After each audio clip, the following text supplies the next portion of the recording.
Alright, so welcome back folks to the Wanneroo channel. So today we're going to take a look at the Generac pressure washer, 2900 PSI, 2.4 gallons per minute. Looks like it's got a 196cc engine, gasoline powered engine. So recently I'd been using a Sears Craftsman pressure washer for probably about a dozen years or so. And it finally went ahead and conked out after fixing it one time before. And you know, from my experience in the past with using water pumps and stuff like that, you know, it's just a matter of time usually for, you know, when that stuff is just finally going to go, or you're going to have to rebuild it several times. So it just came down to where it's time for something new. So Generac, they've been around, you know, for a bit now, and you know, I've heard, you know, pretty decent things about them, and have used some bits and pieces from them in the past for different stuff. And I guess at some point they got involved in the pressure washer business. I don't think they had been in it, I don't know, years ago, but you know, at least in recent years you're seeing these more and more. So, you know, I'd figure I'd give it a go, and we'll see how it goes. It says it's USA engineered and built, with some foreign parts and some domestic parts, so that's good. I guess it's made in Wisconsin. So yep, you know, always tend towards American made and built stuff, so that's good. One nice thing I like about it is that it's got a place actually to hold the wand. On pressure washers I've used before, there's no place really to kind of put the wand, which is kind of a pain in the butt. So it looks like it comes on a nice cart, and you know, with nice wheels, should be nice and stable. The package weighs 73 pounds, so a lot of stuff in there. On top of the box they've got assembly instructions, so it looks pretty easy to put together. So you know, all in all, looks like a decent package. For me, you know, 2900 PSI I find is pretty decent for, you know, anything around the house or cars or stuff like that. I know they make pressure washers that are more powerful, but you know, I don't think I really need anything like that. So this should be good for, you know, car washing, cleaning siding, cleaning, you know, the ground or whatever on the driveway, or the concrete tiles on the walkways or whatever. So, you know, this should be able to handle it pretty good. So we're going to go ahead and get it opened up and have a look inside and see what we got. Okay, so now we have everything unboxed. So the first thing I noticed about this that I like a lot is the connectors here for the water and the pressure washer are up high. And one thing before, when I had the Craftsman, was that they were way down here, down at the bottom, and a royal pain in the butt to get access to. So with this, I really like this a lot. It's up high. It's going to be, I usually use quick disconnects that I hook up anyways, but this just makes it nice and easy, so real happy with that. Quality on it looks pretty decent, so you know, looks pretty good. So everything on it's looking good. And then we got our hose here with it. We have our sprayer, and then we have our little top of the cart to connect. Little tube there, that might be for the detergent, not sure. Connector for the pressure washer. Engine oil, we have to add that, and then some bits and pieces and instructions. So that's pretty much what you get when you open up the box. So everything's looking pretty good. So I'm going to go ahead and pull everything out of the little baggie here and go ahead and get started assembling it. Okay, so we went ahead and got everything assembled. Pretty easy overall. What I did, just as a personal preference of mine, is I went ahead and added some quick disconnects here. Just makes it easier for me when using pressure washers, is that if you need to remove the hose or whatever, you know, it's just an easy day to use the quick disconnect. So I added this piece and this piece here for myself. So putting it together, pretty simple. Just got to take the top of the cart and those two little dimpled things. I did have a problem with this one here. Whenever I went to go first put it in, it kind of popped in and then kind of fell down, so I had to get some needle nose pliers and kind of reach in there and pull it back up. So got that all set up. So that was easy, and then you just got to pop that little doohickey in there for the hose, and then there's two plastic kind of screws that you push in for the handle for the cart. So that's pretty easy. The only goof that I kind of made on this, it cautioned you not to overfill the oil and make sure the oil's not up to the threads. So adding the oil, it's a little bit of a pain because you just have that little hole there and then you have this big bag of oil. And so even trying to kind of titrate it in there and get it all right, I ended up overfilling it a bit, and then had to go in there with a bunch of shop towels and kind of mop it all up and drain a little bit out, and then some spilled down there. There's still a little bit of residue in there. So anyways, gonna have to clean that up a little bit more, but that is one thing to watch for, is it's very easy to overfill it, and even having that awareness ahead of time and trying not to do it, it still happens. So just kind of be aware of that. But just need to add gasoline now and then basically hook it up to the water, and then we should be good to go and fire it all up. So yeah, pretty easy. When it comes in the box, you're not going to have to spend all day putting it together, so that's a good thing. And yeah, it seems like a pretty sturdy unit. So I've used a variety of other pressure washers before that haven't looked as sturdy or as well built, so this looks pretty good. So yeah, pretty easy to get it all going. So next thing will be to go ahead and hook the water up to it, put gasoline in it, get the hose hooked up, and get it fired up. Okay, so before I even get it fired up, there's a couple things that about it that I noticed, which so far I like, is the tires. They're kind of a little bit rubberized, so on the driveway here, it's just kind of easier to push it around. And the other thing too that I like with this is that it's got this nice handle here, and it's also kind of more up a bit higher, so it's just easier to push around. And that was one of the things with the older couple pressure washers I had, where the handle was real low and it was kind of a real pain in the butt to push it around. Then the other thing too I like with this is that the gas tank is a decent size, so we'll see how much time we actually get out of it running. But like the one I had before and another one I had previous to that, every 30 minutes or whatever you were having to put gas in it. So this one here seemed to swallow up a fair bit of gasoline, so I'm kind of hoping that it pans out to where, you know, if it runs for an hour and a half or so, or even longer, I'm going to be pretty happy about that. So so that's good. So I'm liking that.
Okay, so went ahead and got it going. Pretty easy to start it up. That's an issue I've had with other pressure washers in the past, where it seems like it takes forever to get them going. but this starts up pretty fast, nice and easy. To get it going, basically you've got your on and off switch right there, and then also too up here there's a fuel shutoff valve, and then also your choke. So pretty easy to get it going. Just turn that fuel valve to on, turn the switch to on. You can set the choke if you want, and pull the handle, and after a couple goes it fires up. So that worked pretty good. Real happy with that. The other thing I like with it too is up here with the wand. A lot of wands I've used before have been hard kind of plastic, and if you're pressure washing all day long, it starts to get pretty hard on your hand. So the grip is kind of slightly rubberized there, and then this is kind of more rubberized here. Up here that's more of a hard plastic, but this is good for the hand. So on those long days when I'm pressure washing for hours, that'll definitely be a bonus. So so far super happy with it and liking it a lot, so can't complain really. All right, so we've got the Generac set up. It's running pretty good. Everything's going well with it. Easy to start basically in one pull. So that's a nice change compared to some of the previous pressure washers I've had where it takes forever to get them going. The last one I had, it'd take about 20 to 30 minutes to massage it to kind of get it to go. But anyways, running great. Already did a little bit over here. You can see this concrete hasn't been cleaned for a couple years, so it's pretty ravaged by, you know, mold, dirt, whatever. And we have kind of a moldy spot here. I don't know if the light gets it good, but that's better. Yeah. So anyways, we're gonna get the pressure washer on this and see how it goes. All right, so let's get it going. Just got to click that switch, get it started.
So making good progress with the Generac. So this is the part I haven't done yet on the concrete.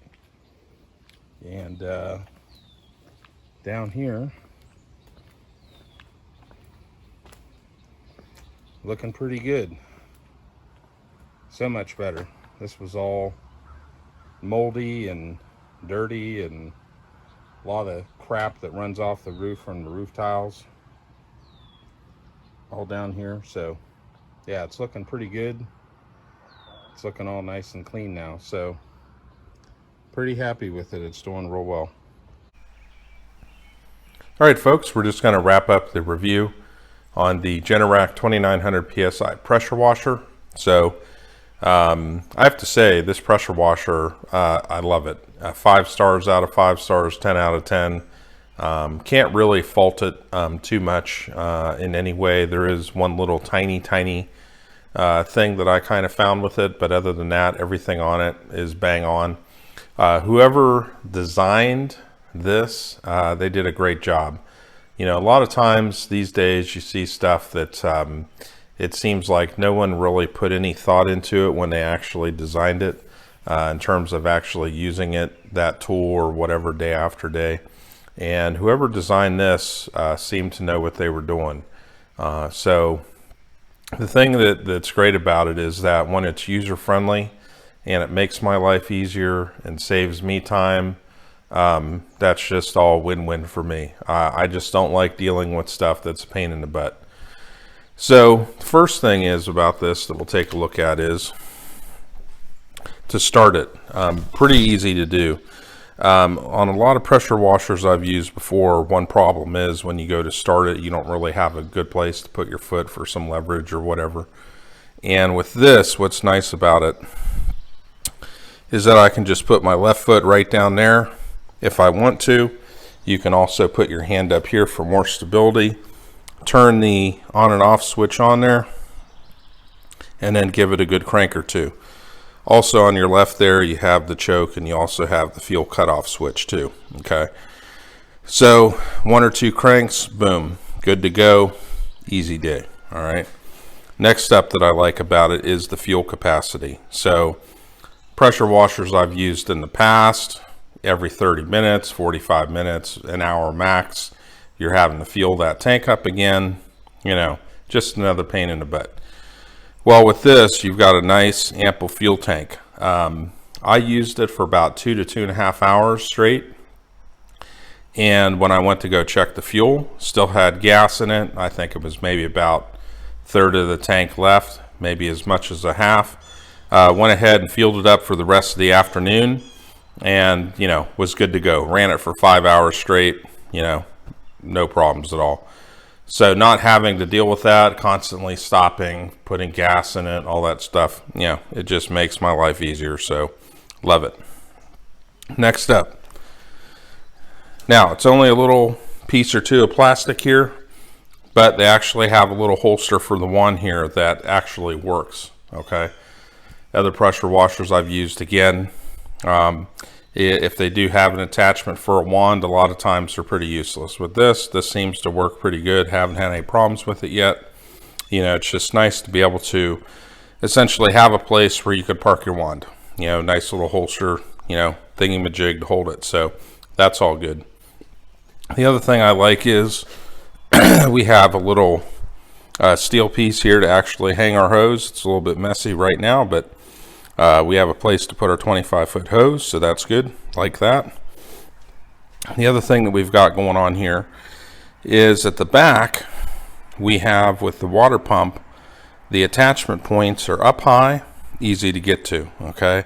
In the past, so many times I've had to, with various pressure washers, reach in underneath or whatever to try to hook everything up. Big pain in the butt. With this, easy to hook up. The other thing that I did was I put some quick detach system on here with all the different hoses, and with these quick detach points, boom, boom, boom, get everything done and detached in seconds, you know, so very easy. The other thing too, if you need to check the oil, that's not too bad. You can easily get to it, whatever. So love it, works good. The only thing about it is on the wand, on the tip there, the little attachments that they give you for the varying angles of pressure, I found that the ones Generac supplied did not really fit very well with that wand, and it could be they're just new, whatever. But I have a whole little bucket full of ones that I've used with previous pressure washers. I used some of those and they work just fine, fitted right in. So whatever the deal is with that, I don't know. But that was the only issue I ran into. Everything else, I have to say, 10 out of 10. It's a big win, big time saver. I'll definitely be getting this out in the future. We got some car detailing stuff to do. We got some more house cleaning stuff to do, all that sort of thing. So you're going to see this again. Super happy with it. Totally recommend it. You know, I love it. It's great. If you're interested in purchasing it, I do have a link to Amazon below. You can check that out. Any purchases made through that link, it kicks a couple bucks back to the channel. And the more support the channel gets, the more reviews and you know, more videos and content that we do on all sorts of different stuff. So the other thing is I'll put a link in too for the quick detachment points if you're interested in those as well. So yeah, great pressure washer. Look forward to using it even more. just super happy with it. You know, can't say that enough. You know, it's a really good piece of kit, and like I said, whoever designed it, you did a good job. So stay tuned. We got more videos coming up. I was pretty sick last month, so that kind of put a damper on things, but I'm getting back into it and getting stuff done. And a lot of videos that I'm working on for all sorts of different stuff, cars, shooting, you know, guns and stuff. And also a lot of equipment for living on a rural property. So trying to take advantage of summer here and get a lot of stuff done. So we're working on a lot of stuff. So anyways, thanks for watching, folks. Stay tuned. There's all sorts of stuff coming. So thanks for watching. Any questions or comments, feel free to leave them below. Thanks, y'all.